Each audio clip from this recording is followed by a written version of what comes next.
So if we want to give a quick flick pass back to the same direction that we received it from, the same principles apply, where we start the pass from where we receive it. The key being now is that we need to actually use soft fingers. We can't be catching with our palms. It slows everything down.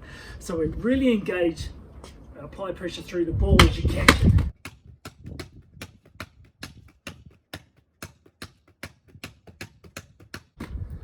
The more practice, the more control you'll get.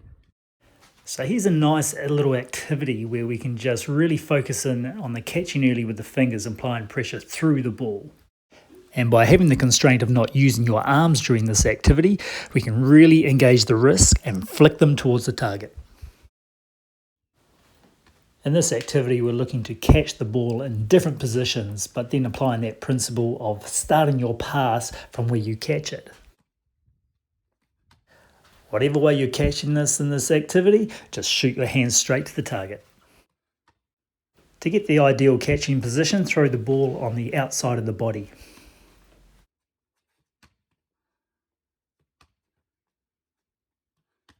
Now you might need permission here from the home owner, but once you do, ensure that the room has no breakable lights, and then using a soft ball, try catching it early off the wall using your soft fingers and applying that pressure through the ball. Start your pass from where you catch it, and then flick the wrists and hands directly to the opposite wall. We can progress this further by trying to get as many repetitions as possible, with the outcome of the ball coming back to you in a favourable position. Your reactions and technique will be tested with the rebound. And again, ensure that you catch as early as possible with your fingers rather than your palms.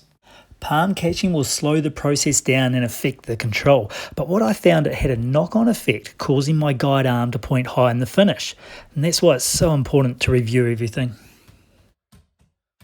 And again, we can progress this further by adding the constraint, as we ideally don't want that swing motion, rather than the hands going directly to the target. Try and get as many repetitions as possible in that favourable return position. Another activity to improve this would be with a partner and two balls. Juggle and try and keep your eye on the ball that you're catching and start your pass where you catch it. You can progress this further by trying to add alternative foot movements into the pass and ensure that you catch with your fingers, not the palms. Ideally, you'd have two people either side of you, and that way you can pass from one side to the other.